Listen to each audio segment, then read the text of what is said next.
उत्तराखंड में प्रसिद्ध बद्रीनाथ तीर्थ स्थल के कपाट आज श्रद्धालुओं के लिए खुले। बद्रीनाथ धाम में श्रद्धालुओं के दर्शन को सुव्यवस्थित बनाने के लिए प्रशासन स्तर पर किए गए व्यापक प्रबंध। हरियाणा विद्यालय शिक्षा बोर्ड ने 10वीं कक्षा का वार्षिक परिणाम किया घोषित। इस बार 95.22% विद्यार्थी हुए पास।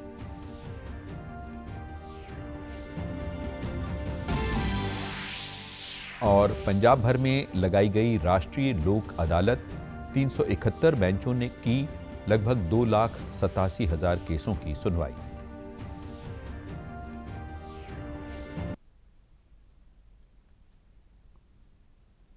नमस्कार, चंडीगढ़ से आपका स्वागत है। मैं हूं आशुतोष। अब समाचार विस्तार से। उत्तराखंड में प्रसिद्ध बद्रीनाथ तीर्थ स्थल के कपाट आज श्रद्धालुओं के लिए खोल दिए गए हैं। इस पवित्र तीर्थ स्थल को 15 क्विंटल फूलों से सजाया गया है।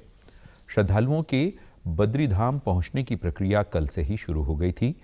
बद्रीनाथ धाम में श्रद्धालुओं के दर्शन को सुव्यवस्थित बनाने के लिए प्रशासन स्तर पर व्यापक प्रबंध किए गए हैं।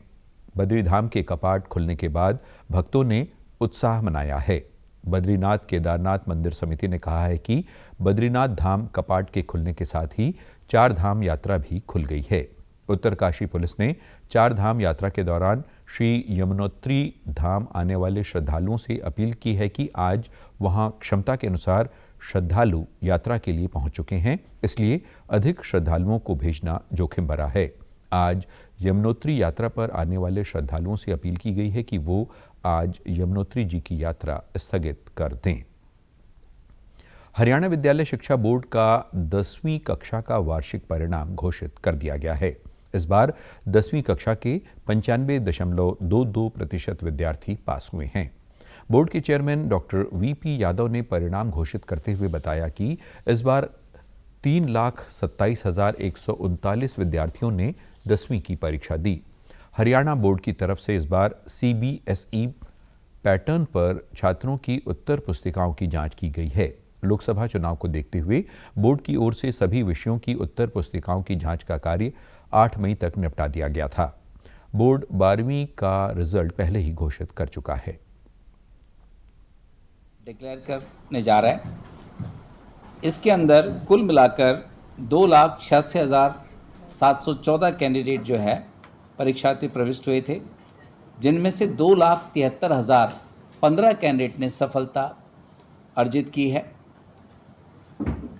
इसमें एक बात बताना चाहूँगा कि इस बार का जो परीक्षा परिणाम है वो 95.22% रहा है। पास प्रतिशत के मामले में, पास परसेंटेज के मामले में पंचकुला जो है डिस्ट्रिक्ट वो टॉप पे रहा है, जबकि नूंह जिला सबसे नीचे के पायदान पे रहा है। पंजाब और हरियाणा हाईकोर्ट के न्यायाधीश और पंजाब राज्य कानूनी सेवा अथॉरिटी के कार्यकारी चेयरमैन जस्टिस गुरमीत सिंह संघवालिया के नेतृत्व में कल पंजाब में राष्ट्रीय लोक अदालत लगाई गई। इस लोक अदालत में कुल 371 बेंचों में लगभग 2,87,000 केस सुनवाई के लिए पेश हुए। इस लोक अदालत में दीवानी केस, घरेलू झगड़े, जायदाद के झगड़े, चेक बाउंस केस, मजदूरी संबंधी मामले, क्रिमिनल कंपाउंडेबल केस, अलग अलग FIRs के कैंसलेशन, अनट्रेस्ड रिपोर्टों आदि से संबंधित लंबे समय से लटकते आ रहे मामलों पर सुनवाई की गई। इस मौके पर पंजाब राज्य कानूनी सेवा अथॉरिटी के जिला और सेशन जज एवं मेंबर सचिव मनजिंदर सिंह और अतिरिक्त मेंबर सचिव स्मृति धीर ने लुधियाना कोर्ट कॉम्प्लेक्स का दौरा करके लोक अदालतों के बेंचों का निरीक्षण किया। मेंबर सचिव ने बताया कि इस राष्ट्रीय लोक अदालत का मुख्य मंतव्य आपसी समझौतों के द्वारा झगड़ों का निपटारा करवाना है। लोगों को वैकल्पिक झगड़ा निवारण केंद्रों के द्वारा केस का हल करवाना चाहिए, क्योंकि इससे लोगों के कीमती समय और पैसे की बचत होती है। मेंबर सचिव ने बताया कि राष्ट्रीय कानूनी सेवा अथॉरिटी नई दिल्ली द्वारा राज्य भर में मुफ्त कानूनी सहायता हेल्पलाइन नंबर 15100 चालू किया गया है, जिससे हर ज़रूरतमंद व्यक्ति घर बैठे ही मुफ्त कानूनी सहायता ले सकता है। पंजाब के अमृतसर के अटारी में सीमा सुरक्षा बल का सबसे ऊंचा ध्वज लगाया गया है।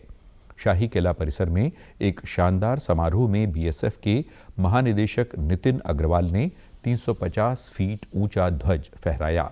ये देश में बीएसएफ का अब तक का सबसे ऊंचा ध्वज है। इस ध्वज की लंबाई 40 फीट और चौड़ाई 60 फीट की है। इतनी ऊंचाई पर शान से फहरा रहे ध्वज को कई किलोमीटर दूरी से देखा जा सकता है। बीएसएफ के महानिदेशक ने यहां लोकसभा चुनाव के मद्देनजर पंजाब में सुरक्षा इंतजामों का जायजा भी लिया और बीएसएफ के सामने भविष्य की चुनौतियों पर चर्चा की। ऊंचा है। 2017 में इसकी कंस्ट्रक्शन हुई थी और इसमें पहले राष्ट्रीय ध्वज लगाया गया था, लेकिन बाद में जब एक और टावर इससे ऊंचा बन गया है, वो इससे और भी 100 फीट ऊपर है और उसमें अभी नेशनल फ्लैग हमने लगाया हुआ है। ये अभी पोल खाली था, इसमें हमने फिर बीएसएफ का फ्लैग लगाया। ये झंडा 60 फीट बाई 40 फीट का है और 40 किलो का है। हरियाणा के मुख्यमंत्री नायब सिंह सैनी ने कल पंचकुला के बूथ नंबर 132 से पार्टी के हर बूथ हर घर अभियान की शुरुआत की। इस अवसर पर भाजपा नेता ज्ञानचंद गुप्ता, बंतो कटारिया सहित अन्य नेता मौजूद रहे। पत्रकारों से बातचीत में मुख्यमंत्री ने कहा कि इस अभियान के तहत प्रधानमंत्री नरेंद्र मोदी के नेतृत्व में भाजपा सरकार ने पिछले 10 वर्षों में जो काम किए हैं, उनको हर घर तक पहुंचाया जाएगा। हर कार्यकर्ता आज से हर घर जाकर एक एक व्यक्ति से मिलकर नरेंद्र मोदी को बड़े अंतर से तीसरी बार प्रधानमंत्री बनाने की अपील करेंगे।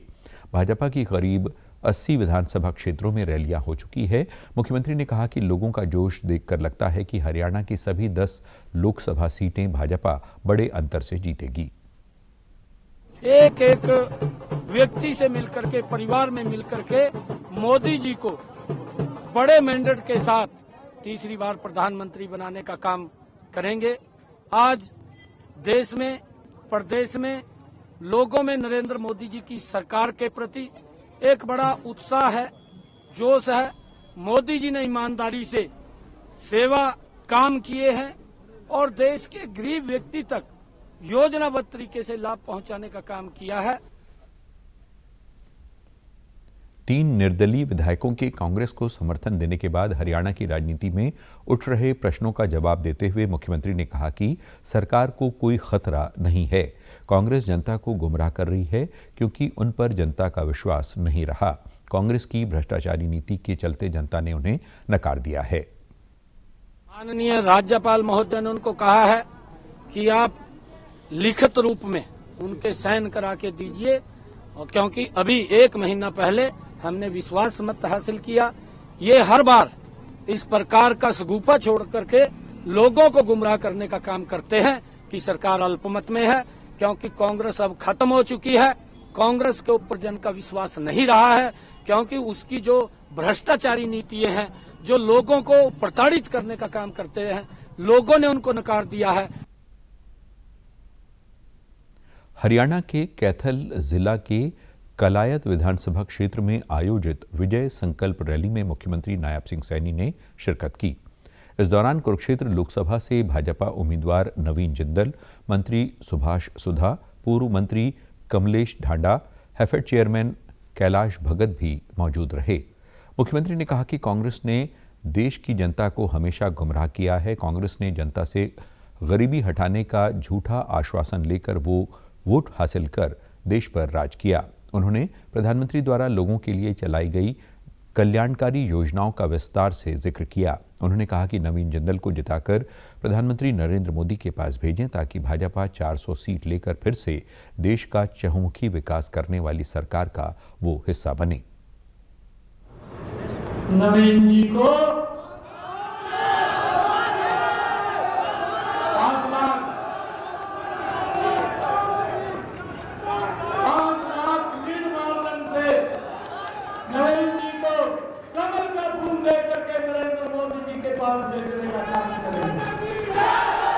मैं ये पूछना चाहता हूं कांग्रेस के लोगों से कि आपका यूनिवर्स एक झटके में गरीबी हटाने की बात करता है।